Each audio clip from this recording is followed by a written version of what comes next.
Halo semuanya, masih bersama channel Kuliah Online Ekonomi. Kita masih membahas bentuk dan struktur kota.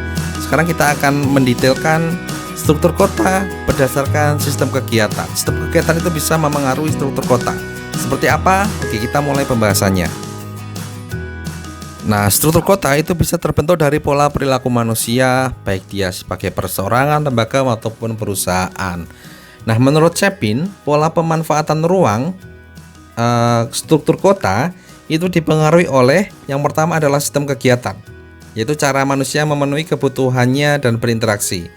Kemudian yang kedua adalah sistem pengembangan lahan, yaitu penyesuaian atau pengubahan ruang untuk memenuhi kebutuhan manusia. Dan yang ketiga adalah sistem lingkungan, yaitu kondisi biotik dan abiotik dari proses alamiah. Ketiga hal ini yang menggambarkan tentang perilaku manusia inilah yang kemudian akan memengaruhi struktur ruang kota atau pola pemanfaatan ruang kota.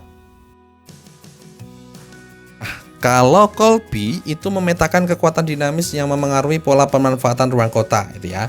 Ada kekuatan dinamis yang dibagi menjadi dua, yaitu centrifugal force dan centripetal force. Oke, gaya sentrifugal dan gaya sentripetal. Nah, gaya sentrifugal atau kekuatan sentrifugal ini menyebabkan terjadinya pergerakan penduduk dan fungsi perkotaan dari bagian dalam kota menuju bagian luar. Ini seperti gaya sentrifugal saat kita mempelajari fisika gitu ya, saat kita membahas pendulum yang diputar gitu ya. Ada gaya sentrifugal arahnya keluar.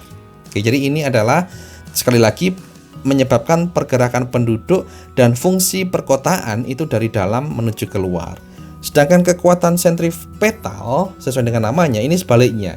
Dia menyebabkan terjadinya pergerakan penduduk dan fungsi perkotaan yang dari luar menuju ke dalam kota. Nah, contohnya seperti apa? Nah, contohnya seperti ini. Gaya sentrifugal yang menyebabkan ada perkembangan kota yang keluar baik dari sisi fungsi kekotaan ataupun penduduknya. Ini adalah permasalahan perkotaan, ada kemacetan, terlalu padat, polusi, tingginya harga tanah, pajak dan sebagainya. Ini akan mendorong adanya sifat kekotaan yang keluar gitu ya, menyebar keluar gitu ya. Kemudian ada yang justru semakin memusat, semakin ke dalam. Ini adalah gaya sentripetal.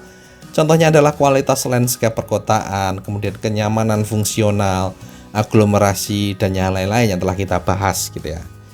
Dua gaya inilah yang kemudian akan memengaruhi struktur internal kota. Sekali lagi ada gaya sentrifugal dan ada gaya sentripetal.